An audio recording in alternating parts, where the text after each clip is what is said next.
بر اعظم ایشیا کے بالکل مغرب میں فلسطین میں، یعنی اسرائیل اور فلسطینیوں کے مابین جو مذاکرات جاری تھے، تقریباً 3 ہفتے تک مسلسل جو جاری رہے واشنگٹن میں،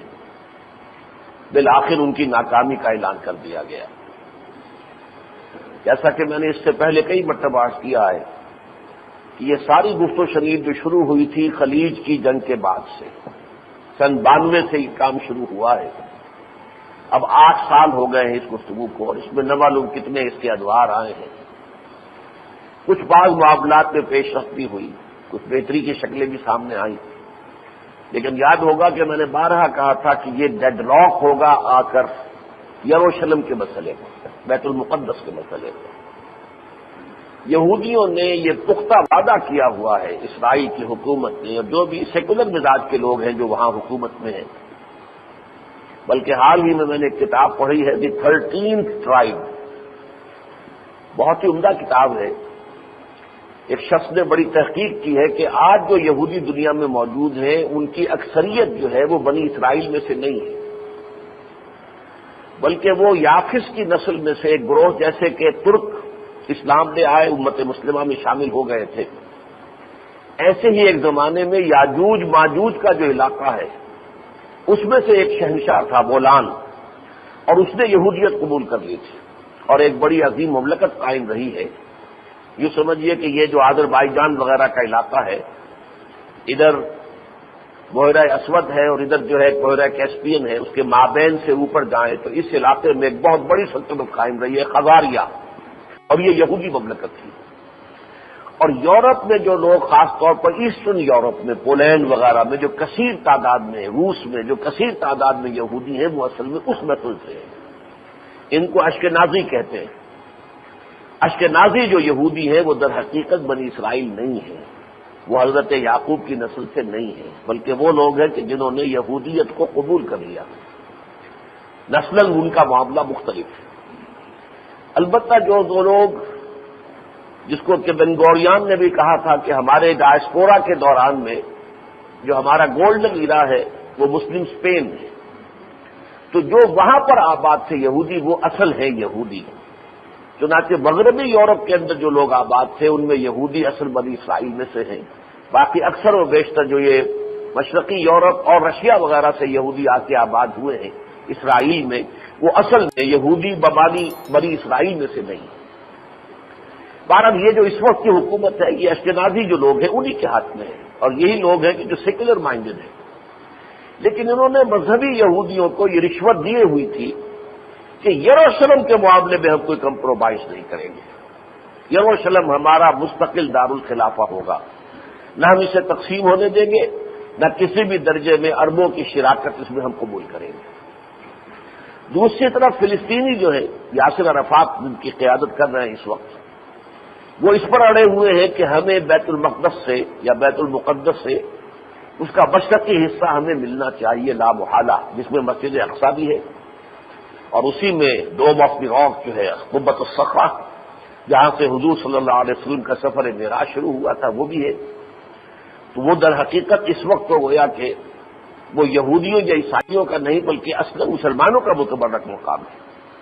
اور اس کے آس پاس جو بھی علاقہ ہے بیت المقدس کا وہ مسلمان ہی آباد تھے وہاں، اور اب بھی بہت کافی بڑی تعداد میں، اگرچہ کچھ یہودیوں نے منہ مانگے دام دے کر وہاں ان کی جائیدادیں خرید لی، لیکن پھر بھی ابھی وہ عرب کوارٹر کہلاتا ہے، اب بھی وہاں پر عرب آباد ہے۔ تو ان کا مطالبہ یہ ہے کہ اگر فلسطین کو تقسیم کیا جا رہا ہے کہ ایک تو یہودی ریاست اسرائیل ہوگی اور ایک فلسطینیوں کی آزاد ریاست ہوگی، تو ہمیں بیت المقدس سے بھی اپنا حصہ لازماً ملنا چاہیے تاکہ یہ تقسیم ہو جائے شہر۔ مشرقی یروشلم جس میں کہ ہمارے یہ مقدس مقامات ہیں یہ ہمارے پاس ہوں، اور وہ ویسٹ بینک آف غازہ کے ساتھ ملحق بھی ہیں، تو جو تم ہمیں دینا چاہتے ہو علاقہ فلسطینی ریاست کا اس کے ساتھ وہ ملحق ہے، اس کو تقسیم کرو اور یہ ہمارا دارالخلافہ ہوگا فلسطینی ریاست کا۔ لیکن اس مسئلے پر کسی درجے میں بھی کوئی مفاہمت کی صورت پیدا نہیں ہو سکی۔ کلنٹن نے بہت کوشش کی ہے، سرتوڑ کوشش کی ہے، جس قدر اس نے محنت کی ہے، جتنا وقت صرف کیا ہے، پھر ایک دفعہ ناکامی کا اعلان ہو رہا تھا، لیکن پھر وہ جا رہا تھا جاپان، جو کہ وہاں پہ G8 کی ایک کانفرنس ہو رہی تھی، تو کہہ کر گیا کہ ابھی آپ لوگ اور ٹھہرے اور یہ اس دوران میں بھی کچھ بات چیت جاری رکھیں۔ پھر وہ آیا ہے تو سیدھا وہی پہنچا کیمپ ڈیوڈ، اپنی امکانی کوشش اس نے کی ہے، لیکن اس کی طرف سے جو فارمولہ آیا تھا وہ بھی یہ تھا کہ یروشلم بحیثیت مجموعی تو اسرائیل کے پاس رہے گا، البتہ اس کے مشرقی علاقے کے کچھ حصوں میں ایک پارشل ساورنٹی جو ہے وہ فلسطینیوں کو حاصل ہو جائے گی۔ گویا کہ صرف سول معاملات جو ہوتے ہیں، کارپوریشن وغیرہ کے معاملات، اس کی حد تک یروشلم کے مشرقی حصے کے بھی کچھ حصے، وہ بھی پورے کو نہیں، کچھ حصوں میں پارشل ساورنٹی پیلسٹینینز کو حاصل ہو جائے گی، لیکن شہر یکجا ہو کر مکمل کا مکمل اسرائیلی ریاست کا دارالمقام ہوگا۔ یہ وہ بات ہے کہ جس کو کسی صورت میں بھی فلسطینی قبول نہیں کر سکتے، اور میں نے عرض کیا تھا بارہا کہ یہ آ کر ساری گفت و شنود جو ہے ٹوٹے گی اس یروشلم کے مسئلے پر، اور وہ وقت اب آ گیا ہے۔ صدر کلنٹن نے جو اعلان کیا اس کی ناکامی کا، تو واقعہ یہ ہے کہ ٹیلی ویژن پر چونکہ اب دیکھنے کو یہ چیزیں مل جاتی ہیں، BBC سے وہ سارے مناظر نظر آ جاتے ہیں، تو بہت کھسیانی کیفیت میں تھے۔ یاسر عرفات جب واپس پہنچے تو ان کا بہت شاندار استقبال ہوا ہے، ورنہ اگر کہیں یروشلم کے معاملے میں اگر کہیں وہ کمزوری دکھا کر واپس آئے ہوتے تو شاید ان کا وہاں اترنا اور زندہ بچنا ممکن نہیں تھا، اس لیے کہ فلسطینی جو ہے وہ اس مسئلے پر ان کے جذبات بھی بہت گرم ہیں، اور وہ کسی درجے میں بھی فلسطین کے معاملے میں بیت المقدس کے مشرقی علاقے میں زیادہ سے زیادہ جو گوارا کر سکتے ہیں۔ سیدھی سی بات یہ ہے کہ جب بھی اسرائیل قائم ہوا تھا تو اس وقت یہ یروشلم جو ہے یہ ڈیوائیڈڈ سٹی تھا، جیسے برلن ڈیوائیڈڈ تھا، east Berlin, west Berlin, west Germany کے پاس ایک حصہ تھا اور ایسٹ جرمنی کے پاس جو ہے وہ ایک حصہ تھا۔ اسی طرح جو ایسٹرن پارٹ تھا اس کا، جس میں کہ یہ میں نے عرض کیا مسجد اقصی بھی ہے اور وہیں پر جو ہے قبۃ الصخرہ بھی ہے، یہ مسلمانوں کے پاس تھا۔ تو سن 67 کی جنگ میں پھر یہ فتح کیا انہیں۔ تو جب ساری جو گفتگو ہو رہی ہے وہ اس پر ہو رہی ہے کہ اب جو مصالحت ہے اس کا اصول یہ ہے کہ جو علاقے سن 67 کی جنگ میں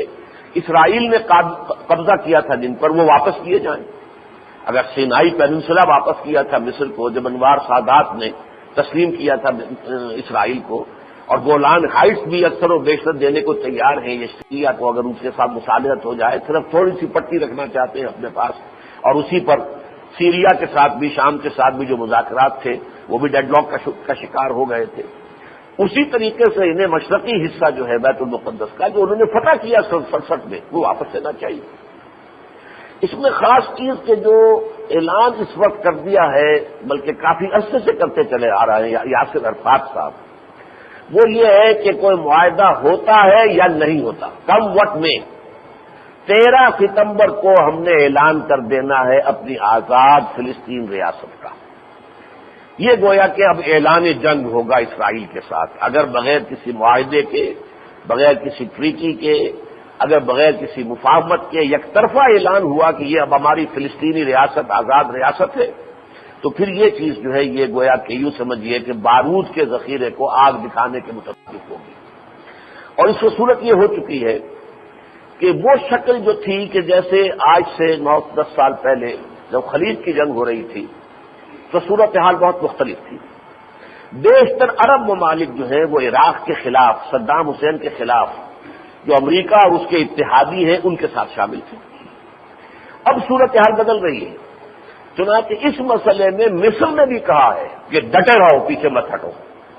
سعودی عرب نے کہا ہے کہ ڈٹے رہو، پیچھے مت ہٹو۔ تو گویا کہ اب جو پولرائزیشن ہو رہی ہے وہ پولرائزیشن اس پر ہو رہی ہے کہ تمام عرب ممالک ایک طرف ہوں گے، اور ظاہر بات ہے کہ تمام دوسرے مسلمان ممالک بھی ان کا ساتھ دیں گے، اور دوسری طرف یہ مغربی اتحاد ہوگا۔ یہ پولرائزیشن جو ہے یہ اب سامنے نظر آ رہی ہے، اس لیے کہ یہ مصر کے جو صدر ہیں حسنی مبارک، انہوں نے اعلان کر دیا ہے کہ جیسے ہی یاسر عرفات اعلان کرے گا اپنی آزاد ریاست کا، ہم فوراً تسلیم کر لیں گے۔ گویا کہ ابھی 1.5 مہینہ پڑا ہوا ہے، لیکن حسنی مبارک صاحب ریکارڈ پر آ گئے ہیں کہ ہم فوراً تسلیم کر لیں گے۔ گویا کہ یہ ایک طرح سے امریکہ کو گڈ بائی امریکہ کہنے کے مترادف ہے کہ اب ہم تمہاری طرف نہیں دیکھیں گے کہ تمہاری منشا ہے یا نہیں ہے، کہ یہ کیا حکم ہے، دیوانہ بنوں یا نہ بنوں، یہ اس کا معاملہ ختم ہوا۔ اب ہماری بات جو وہ یکسو ہے کہ یہ عرب کاز کا معاملہ ہے کہ اس کے اندر ہم اب کوئی بھی یعنی دو طرفہ پالیسی نہیں ہوگی. اور یہی معاملہ خاص طور پر جو سعودی عرب ہے جو اب ولی عہد ہیں اس وقت، جو پرنس عبداللہ ابن عبدالعزیز، ان کی طرف سے بھی بات آئی ہے کہ آپ ڈٹے رہیں، پیچھے نہ ہٹیں. یوں سمجھیے کہ اس وقت عرب ورلڈ جو ہے، اور ان میں سب سے زیادہ پرو امریکہ یہی دو ملک ہیں، مصر اور سعودی عرب. تو گویا کہ اب وہ پولرائزیشن ہو رہی ہے. امریکہ نے بھی اعلان کر دیا ہے کہ اگر یہ آزاد ریاست کا اعلان کیا فلسطینیوں نے تو ہم امداد بند کر دیں گے. یہ ابھی صرف دھمکی یہی آئی ہے، لیکن یہ کہ میں جو کچھ بات عرض کرنا چاہتا ہوں وہ یہ ہے کہ در حقیقت وہ الملحمۃ العظمیٰ جس کا ذکر بارہا میں نے کیا ہے، جو احادیث کی کتابوں کے اندر ان کا تذکرہ ہے باب الملاحم میں،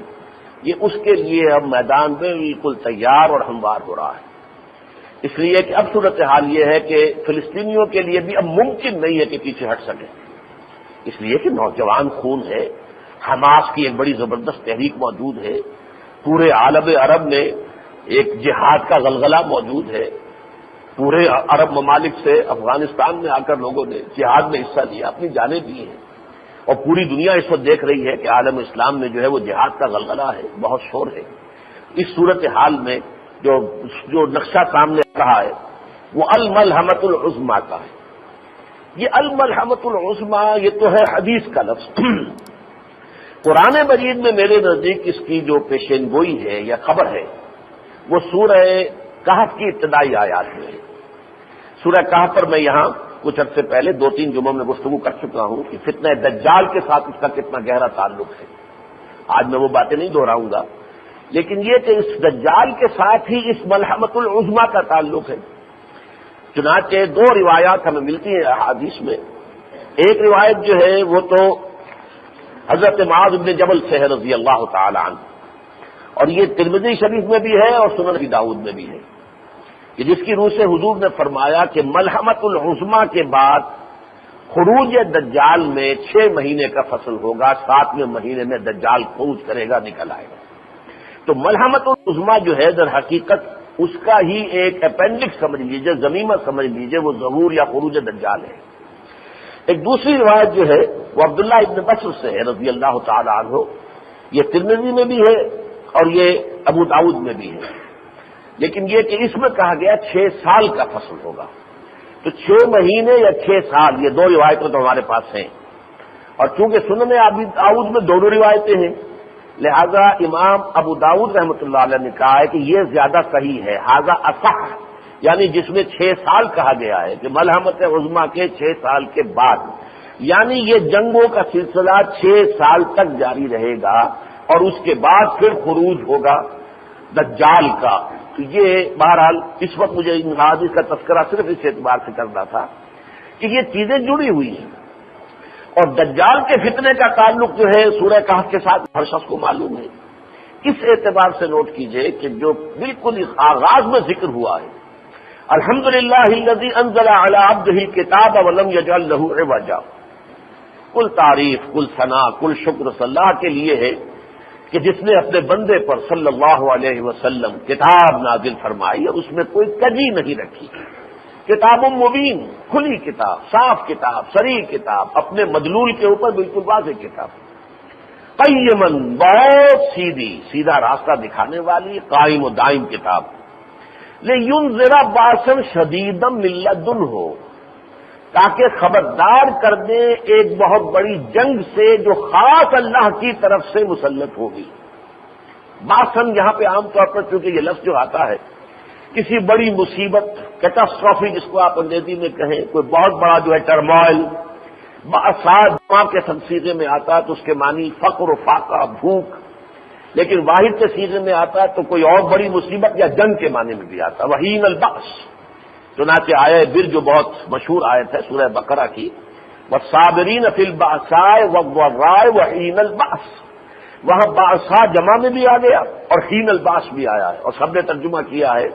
کہ شروع میں بأساء جو آیا ہے اس سے مراد ہے فقر اور فاقے کی تکلیف، اور آخر میں حین البأس سے مراد ہے جنگ.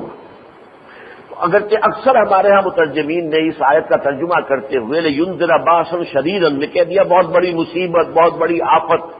وہ اخروی عذاب بھی ہو سکتا ہے، کوئی دنیاوی عذاب بھی ہو سکتا ہے، لیکن جیسا کہ میں نے آپ کو پہلے بتایا تھا کہ مولانا مناظر حسن گیلانی رحمۃ اللہ علیہ، جنہوں نے خاص طور پر سورہ کہف پر بہت غور و فکر کیا، اور آج سے 60 سال پہلے انہوں نے ایک مضمون لکھا تھا، اگرچہ بڑا وہ ان کا انداز جو ہے لکھنے کا وہ بڑا دقیق اور مشکل ہے، اور باتیں جو ہے ادھر ادھر پھیل جاتی ہیں، ویسے یہ کہ سورہ کہف پر ان کی کتاب مل جاتی ہے بازار میں، جس کے اندر یہ سارے مباحث موجود ہیں۔ انہوں نے اس کا ترجمہ جنگ کیا ہے کہ ایک بہت بڑی جنگ، اور میں اسی سے متفق ہوں کہ در حقیقت جیسے دجال کے خروج سے 6 مہینے یا 6 سال قبل ایک بہت بڑی جنگ کی خبر دی ہے محمد رسول اللہ صلی اللہ علیہ وسلم نے، بالکل اسی طرح وہ سورہ مبارکہ جس کو حضور نے فتنہ دجال کے لیے ایک سیر قرار دیا ہے کہ اگر وہ سورت تم پڑھتے رہو گے، اس کی ابتدائی آیات خاص طور پر، اس کی اختتامی آیات خاص طور پر، اور اگر ہر جمعے کو پڑھ لیا کرو گے تو دجال کے فتنے کے اثر سے محفوظ رہو گے۔ تو دجال کے فتنے سے اس سورہ مبارکہ کا گہرا تعلق وہ احادیث سے ثابت، اور اسی کے شروع میں یہ آ رہا ہے لِيُنذِرَ بَأْسًا شَدِيدًا مِن لَّدُنْهُ، وہ جنگ ہو بہت بڑی۔ اب دیکھیے یہ کہ یہ من لدن ہو، خاص اس کی طرف سے یہ کیوں کہا گیا؟ اس لیے کہ جنگیں اگر ہوتی رہی ہیں دنیا میں، اس سے پہلے بھی ہوئی ہیں، اسی صدی میں 2 عظیم جنگیں ہو چکی ہیں، اس سے پہلے اور بھی دنیا کی تاریخ میں جنگیں ہوئی ہیں، یا فرض کیجئے کوئی عذاب بھی آیا ہے مختلف قوموں کے اوپر اللہ تعالیٰ کی طرف سے، اگر بعض کا ترجمہ وہی کیا جائے تو اس میں بھی ملت دن ہو، خاص اللہ کی طرف سے، اس کا ایک سبب ہے۔ اس کا سبب یہ ہے کہ یہ جو جنگ ہوگی یہ اصل میں 2 امتوں کے لیے اللہ تعالیٰ کا عذاب لے کر آئے گی۔ ایک سابقہ امت مسلمہ یہود، جن کا آخری خاتمہ ہوگا اس جنگ کے بعد، جب دجال نکلے گا تو دجال کو بھی حضرت مسیح علیہ السلام قتل کریں گے، اور اس وقت آخری قتل عام ہوگا یہود کا، اس لیے کہ وہ مستحق تو ہو چکے تھے عذاب الہی کے۔ حضرت مسیح کو کا انکار کیا، حضور کا انکار کیا، حضرت مسیح کو تو سولی پر چڑھوا کر دم لیا اپنے طور پر، باقی اللہ نے جو کیا وہ تو اللہ جانتا ہے، اور حضرت مسیح کے علم میں ہے، یہ ہمارا ایمان ہے کہ وما قتلوہ وما صلبوہ، لیکن یہ کہ انہوں نے تو اپنے بس پڑتے سولی پر چڑھوایا ہے۔ اس اعتبار سے کنڈمڈ ملعون قوم ہے، مغضوب علیہم قوم ہے، لیکن ان کو اللہ نے ایک رعایت دی ہے، موقع دیا ایک اور، عسیٰ ربکم ان یرحمکم وان عدتم عدنا، سورہ بنی اسرائیل کے پہلے رکوع میں فرمایا اب بھی تمہارا پروردگار تم پر رحم فرمانے کو تیار ہے، لیکن اگر تم نے وہی سابقہ روش جاری رکھی تو پھر ہم بھی وہی کریں گے، ویسے ہی عذاب تم پر نازل کریں گے جیسے پہلے کرتے رہے۔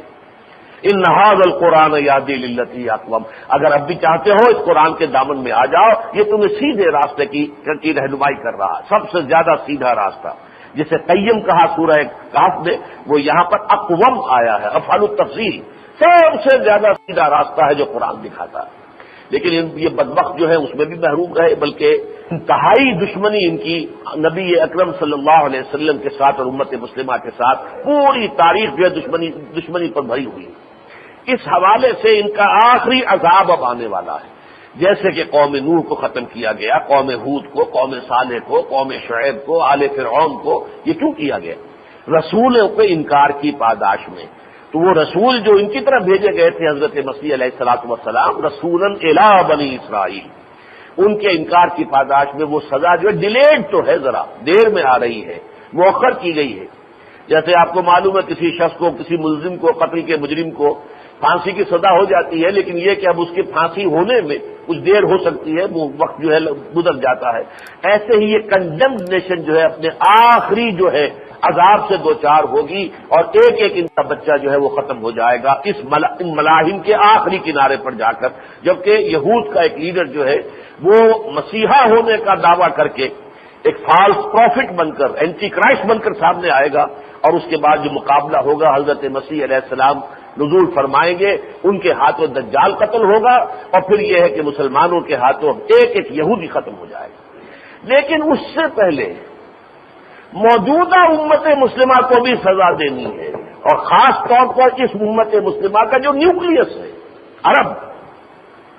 جن میں سے حضور خود تھے، جن کی زبان میں قرآن کا کلام ہے، اللہ کا کلام ہے، ان کی اپنی مادری زبان میں،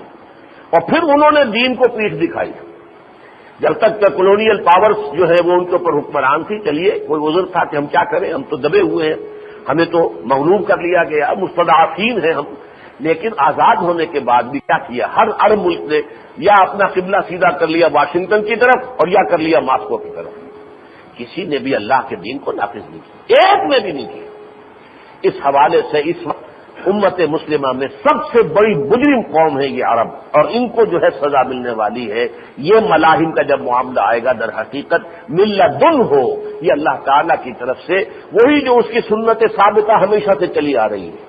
کہ رسولوں کی دعوت کا انکار کرنے والے جو ہیں انہیں کیفر کردار تک لازماً پہنچایا جاتا ہے. وہ سنت تو ہے کہ جو یہود کے بارے میں ہوگی، لیکن مسلمانوں کے بارے میں، عربوں کے بارے میں اس طرح کے عذاب کی شکل ہوگی جس کو کہ سورہ سجدہ میں کہا گیا ہے وَلَنُذِيقَنَّهُم مِّنَ الْعَذَابِ الْأَدْنَىٰ دُونَ الْعَذَابِ الْأَكْبَرِ. ظاہر بات ہے امت مسلمہ کے خاتمے کا کوئی سوال نہیں ہے، لیکن یہ کہ سزا ملتی ہے جیسے کہ پہلے عربوں کو ملی ہے. ایک مرتبہ ہسپانیہ میں جو خاتمہ ہوا ان کا تو آپ کو معلوم ہے، ایک ایک بچہ ختم کر دیا گیا، یا زندہ جلا دیے گئے یا قتل کر دیے گئے، یا بھر بھر کر جہازوں کے اندر اور انہیں لا کر ڈمپ کر دیا گیا شمالی افریقہ کے ساحل پر. یہ 1492 میں ہوا ہے غرناطہ، سقوط غرناطہ، اور 1502-3 تک جو ہے صاف کر دیا کہ کوئی مسلمان بچا نہیں. پورے جزیرہ نما آئیبیریا جس کو کہتے ہیں آئیبیرین پیننسولا، ایک مسلمان نہیں بچا. ہو سکتا ہے کچھ لوگوں کا خیال ہے کچھ لوگوں نے عیسائیت اختیار کر کے جان بچا لی، لیکن اندرونی طور پر وہ مسلمان رہے. یہی معاملہ وہاں یہودیوں کے ساتھ ہوا ہے. یہودی میں کچھ ایسے تھے یہودیوں کے خلاف بھی، اس لیے کہ مسلمانوں نے یہودیوں کو سپورٹ دے رکھی تھی. جیسے کہ میں نے آپ کو بتایا ہے کہ بن گورین نے کہا ہے کہ یہ جو ہمارا ڈائسپورا کا دور ہے اس میں سے گولڈن ایرا ہمارا جو ہے وہ مسلم اسپین ہے، وہاں ہمیں بہت سہارا ملا. اس حوالے سے یہودیوں کو بھی یہی معاملہ کیا گیا تھا. ان میں سے بھی کچھ عیسائیت اختیار کر کے بظاہر انہوں نے جانیں بچائی ہیں. مسلمانوں میں سے بھی شاید ایسے کچھ ہو. ایسا محسوس ہو رہا ہے کہ اس کے بعد جو ہے اب کچھ وہاں سے لوگ نکلنے شروع ہوئے ہیں کہ ہمارے آباء و اجداد نے صرف چھپایا تھا اپنے آپ کو، ورنہ ہم نے تو اسلام جو ہے اس کو چھوڑا نہیں تھا. لیکن یہ کہ یہ جو عذاب کی شکل ہوئی تھی آج سے 500 برس قبل، یہ اس کا یوں سمجھیے ایک ریپلیکا آنے والا ہے، بہت بڑی جنگ جو آنے والی ہے. تو اس کے حوالے سے میرے نزدیک سورہ کہف کی پہلی آیت، 2 آیتیں، الحمدللہ الذی انزل علی عبدہ الکتاب ولم یجعل لہ عوجا قیما لینذر بأسا شدیدا من لدنہ ویبشر المؤمنین الذین یعملون الصالحات ان لہم اجرا حسنا، اور تاکہ بشارت دے یہ کتاب ان اہل ایمان کو جو اچھے عمل کرتے رہیں کہ ان کے لیے بہت اچھا اجر ہے اللہ کے پاس. ماکثین فیہ ابدا، اور اس اجر میں، اچھے اجر میں وہ رہیں گے ہمیشہ ہمیشہ.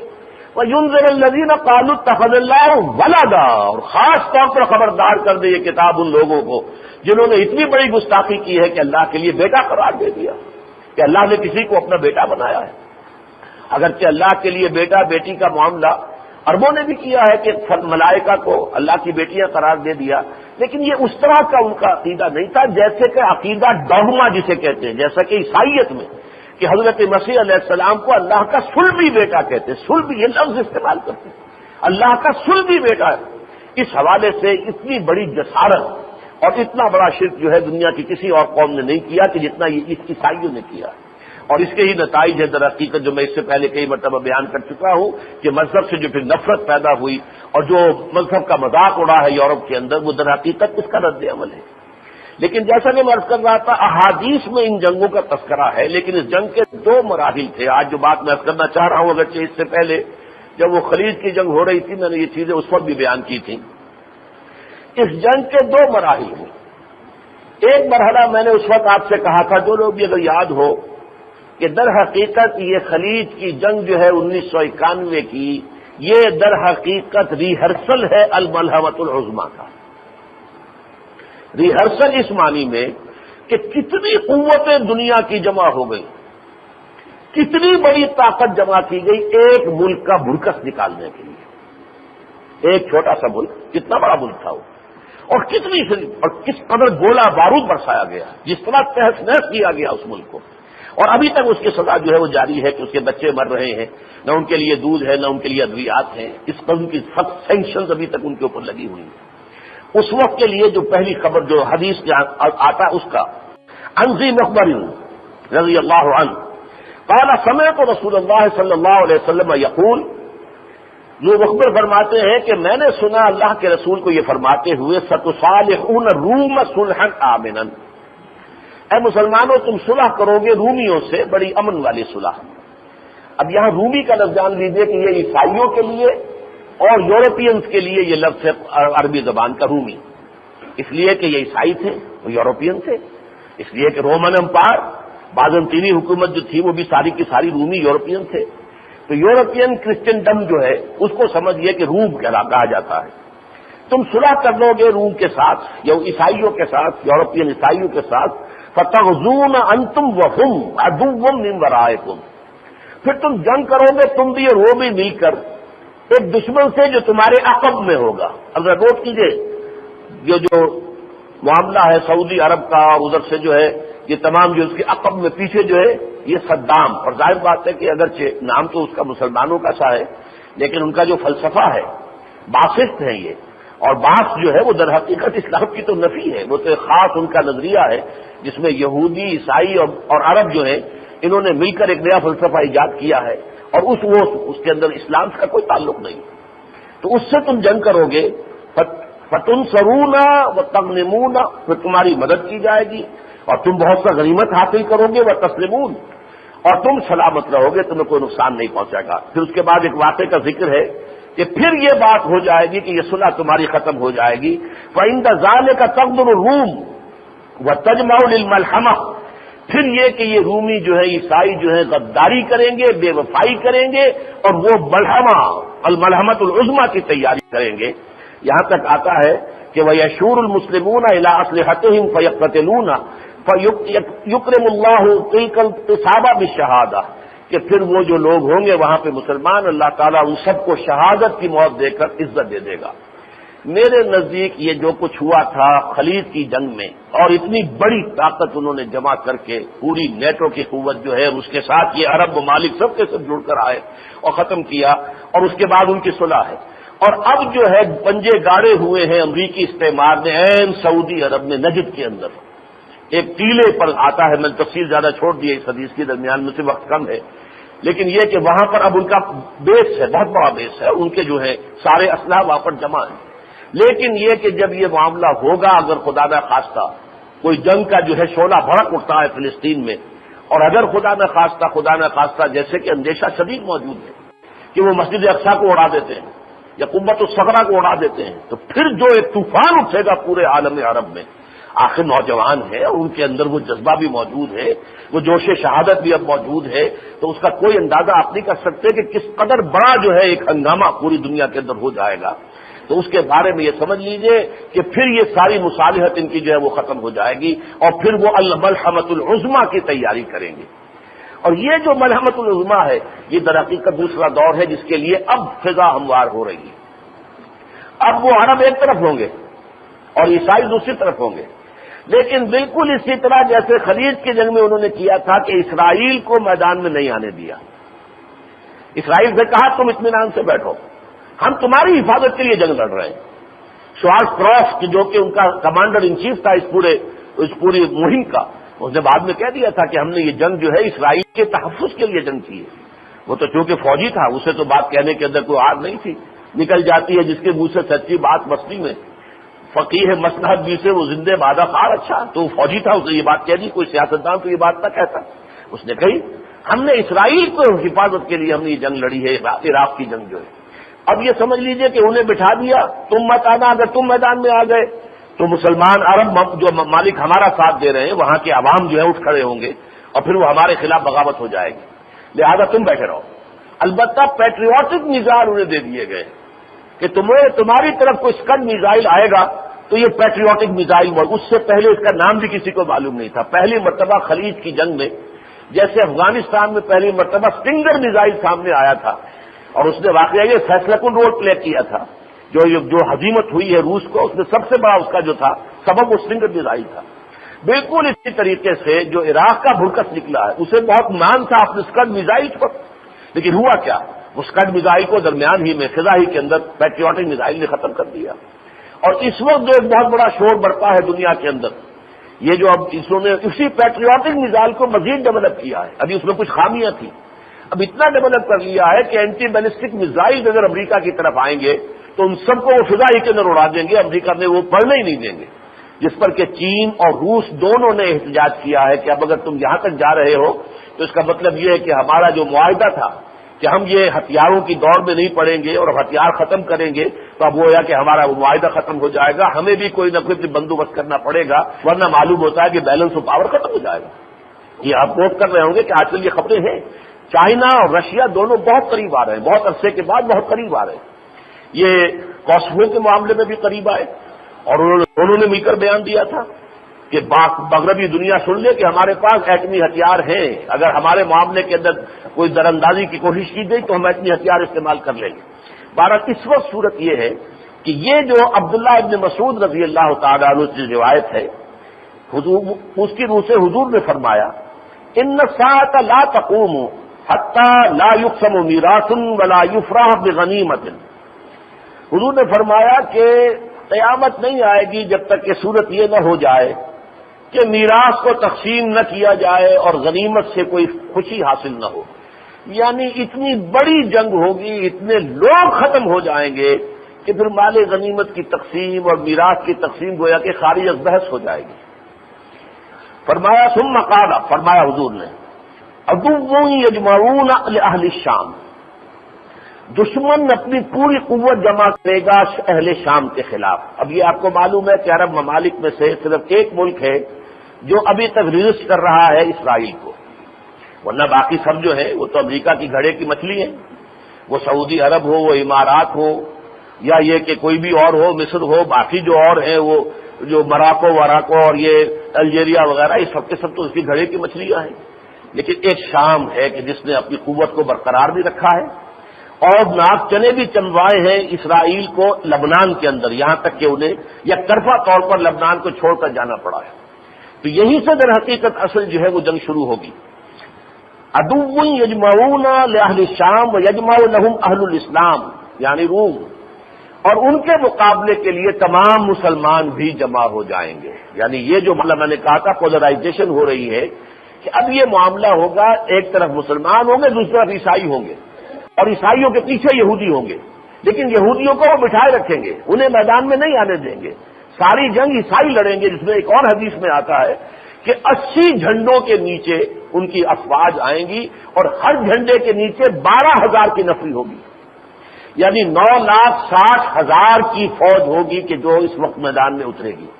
آپ کو معلوم ہے کہ اب نیٹو کو ایکسٹینڈ بھی کر دیا ہے انہوں نے، 50 سے زیادہ تو متعدد جو ہے وہ نیٹو کے اپنے ممبرز کی ہو چکی ہے، اور ابھی اور ایکسٹینڈ کر رہے ہیں، اور اس نے دوبارہ چوکس کیا ہے، مضبوط کیا ہے، اس کی تنابیں کسی ہیں، اس کو اثرنو منظم کر رہے ہیں۔ اور جب ان سے پوچھا گیا کس لیے تو انہوں نے کہا تھا کہ ہمیں مسلم فنڈامنٹلزم سے خطرہ ہے، اس لیے ہم کر رہے ہیں۔ بہرحال اس کے بعد کیا ہوگا،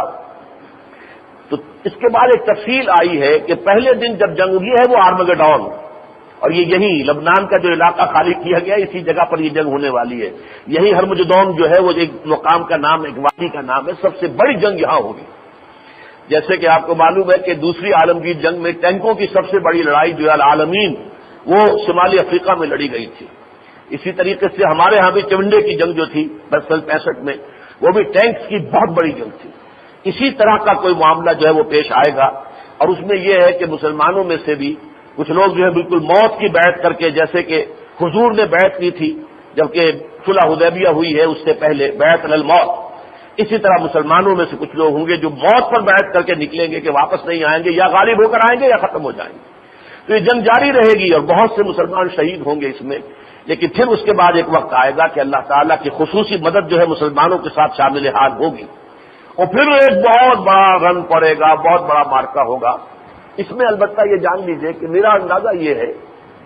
کہ غالباً ایٹمک اسلحہ استعمال نہیں ہو سکا، اور اس کی وجہ کیا ہے، اب دوبارہ جو ہے وہ کولڈ وار کی فضا دنیا میں پیدا ہو رہی ہے۔ چائنا، رشیا ایک دوسرے کے بہت قریب آ چکے ہیں، اور یہ کولڈ وار، یہ کہہ بھی رہے ہیں وہ کہ جو بھی امریکہ نے نئی ڈیولپمنٹ کی ہے ہتھیاروں کی، اور اس کا نتیجے میں اب کولڈ وار کی کیفیت دوبارہ پیدا ہو جائے گی، تو گویا کہ اس اندیشے سے ایٹمک اسلحہ استعمال نہیں ہو سکے گا، اور جنگ ہوگی کنونشنل وارفیئر، اور کنونشنل وارفیئر میں ظاہر بات ہے کہ مسلمانوں سے یہ لوگ جیت نہیں سکتے، جن لوگوں کے لیے شہادت ہے مطلوب و مقصود مومن، نہ مال غنیمت نہ کشور کشائی، منحصر مرنے پہ ہو جس کی امید نہ امیدی، اس کو دیکھا چاہیے۔ یہ لوگ جو ہے یہ قطر نہیں میدان میں کھڑے رہ سکتے اور نہیں مقابلہ کر سکتے مسلمانوں سے، جن میں جوش جہاد جو ہے وہ دینی اعتبار سے ایمان کے تقاضے کے طور پر، اور شوق شہادت جو ہے وہ ان کے خون کے اندر جو ہے ملا ہوا ہے۔ لہذا اس کے بعد پانسا پلٹے گا، اور پھر جب پانسا پلٹے گا اور مسلمانوں کا پلڑا بھاری ہوگا، اس وقت اچانک یہ خبر آئے گی۔ لیکن اس جنگ کے اندر کتنے لوگ مریں گے اس کو سن لیجئے۔ حتی ان الطائر لیمر بجنابتہم فلا یخلفہم حتی یخروا میتا، یہاں تک کہ اتنی لاشوں سے عطا ہوا ہوگا وہ پورا میدان کہ ایک پرندہ جو ہے ان کی لاشوں کے اوپر سے اڑتا ہوا جائے گا اور اترنے کے لیے جگہ نہیں ملے گی۔ وہ چاہے گا کہ میں کسی کھلی جگہ پر جا کر اتروں تو تھک کر گرد پڑے گا مر کر، لیکن اسے جگہ نہیں ملے گی۔ اتنی اموات اس جنگ میں ہونی ہے، یہ ہے الملحمۃ العظمیٰ۔ لیکن ظاہر بات ہے کہ اس کے بعد آتا ہے کہ مسلمانوں کو جب اس میں فتح ہو جائے گی، پھر اب دیکھیں گے، حساب لیں گے تو ایک باپ کے بیٹے 100 تھے، ہو سکتا ہے وہ دادا کی اولاد شمار ہو رہی ہو، ان میں سے صرف ایک بچا ہوگا، 99 ختم ہو چکے ہوں گے۔ تو ظاہر بات ہے اس حالت میں کیا غنیمت جو ہے اس کی کوئی خوشی ہوگی، اور کیا کہیں اسی درجے میں جو ہے وہ کوئی میراث کی تقسیم کا سوال پیدا ہوگا۔ یہ ہے وہ میدان جس کے لیے کہ اب فضا ہموار ہو رہی ہے الملحمۃ العظمیٰ کے نام سے۔ اب اس میں یہ نوٹ کیجئے کہ اس میں میرے نزدیک ایک فیصلہ کن کردار ہے، پاکستان کا بھی افغانستان کا بھی۔ چنانچہ بن گوریون نے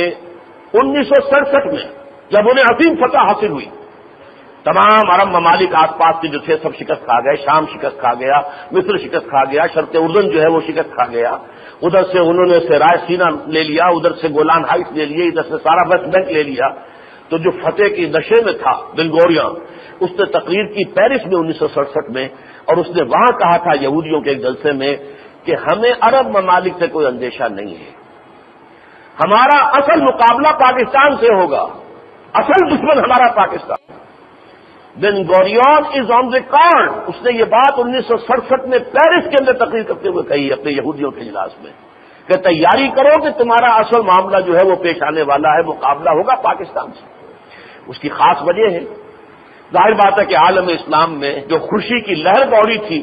جب ہمارے ہاں دھماکے ہوئے ہیں، جہاں ایٹمی دھماکے ہم نے کیے، پورے عالم اسلام میں ایک مسرت اور خوشی، اس کی لہر کیوں دوڑ گئی تھی؟ یہ ظاہر بات ہے کہ یہ صرف پاکستان کا بوم نہیں ہے، یہ تو در حقیقت پوری امت مسلمہ کے لیے، اور پاکستان اسرائیل کے وجود سے 1 سال پہلے اللہ نے قائم کیا۔ 1947 میں پاکستان قائم ہوا، 1948 میں اسرائیل وجود میں آیا، 1 سال پہلے 9 مہینے، اصل میں صحیح جو ہے تعداد وہ 9 ماہ پیشتر پاکستان وجود میں آیا، پھر اسرائیل آیا، اور اسرائیل کے سارے زہر کا اصل جو تریاق ہے، اصل جو علاج کرنا ہے وہ پاکستان نے کرنا ہے۔ اور اس کے ساتھ ہی جیسا کہ حادث میں اس سے پہلے آپ کو سنا چکا ہوں کہ یخرجو من خراسان رایات سود، خراسان کے علاقے سے، یہ افغانستان کا علاقہ، یہاں سے وہ سیاہ پرچم لے کے فوجیں چلیں گی اور کوئی طاقت ان کا رخ نہیں پھیر سکے گی، یہاں تک کہ حتیٰ تن سبب ایلیا جا کر یروشلم میں نصب ہو جائیں گے۔ تو یروشلم جو آج سب سے بڑا بون آف کنٹینشن تو یروشلم ہے، ساری گفتگو تو ختم ہو رہی ہے، ڈیڈ لاک ہو رہا ہے یروشلم کے اوپر، باقی چیزوں میں تو کافی کچھ ایڈجسٹمنٹ جو ہے یہ اسرائیلی حکومت نے کی ہے، کافی علاقے ان کو اتنے % زمین اور لے لو، اتنے % اور لے لو، یہ شام کو بھی تقریباً پورا گولان ہائٹ دینے کو تیار ہے، سوائے تھوڑی سی پٹی کے جس کے اوپر یہ جھگڑا ہو گیا ہے۔ لیکن یہ کہ یہ مسئلہ ہے سارا کہ جس کے اوپر کہ سارا معاملہ اٹھے گا یروشلم کا، یروشلم کو واگزار کرانے کا معاملہ جو ہے جیسے پہلے ہوا تھا، کھونے والے عرب تھے، واپس لینے والے عرب نہیں تھے، کرد خون تھا، صلاح الدین ایوبی رحمت اللہ علیہ۔ آج پھر کھویا ہے عربوں نے، 1967 کی عرب اسرائیل جنگ میں کھویا گیا، ہمارے ہاتھ سے گیا یہ مشرقی حصہ جو ہے یروشلم کا، لیکن واپس لیں گے خراسان سے جانے والی فوجیں، اور پاکستان کا ایٹم بم اور خراسان کا یہ بازو شمشیر زن، وہ افغان قوم جو 15 لاکھ جانیں دے چکی ہے، اس سے ظاہر بات ہے کوئی شکست نہیں دے سکتا، جتنے ہی اس پر سینکشن لگا لیں۔ جو چائے ہلکی سی چائے کے ساتھ روٹی کھا کر بھی پورے دن کا گزارا کر سکتے ہیں، ان کا معاملہ یہ ہے کہ ان کے لیے تو زندگی کی آسائشیں ہوں نہ ہوں کوئی پرواہ نہیں ہے انہیں، وہ لوگ جس طریقے سے جس سطح پر زندگی گزارتے ہیں اس کا میں اور آپ تصور نہیں کر سکتے۔ اور اس کے ساتھ پھر جو ان کے اندر ایک جذبہ ہے اور جس کے ساتھ کہ وہ لڑ رہے ہیں، تو اللہ کرے گا کہ یہیں سے یہ معاملہ ہوگا، اور پاکستان میں سمجھتا ہوں کہ اس معاملے کے اندر یقیناً بہت بڑا رول پلے کرے گا۔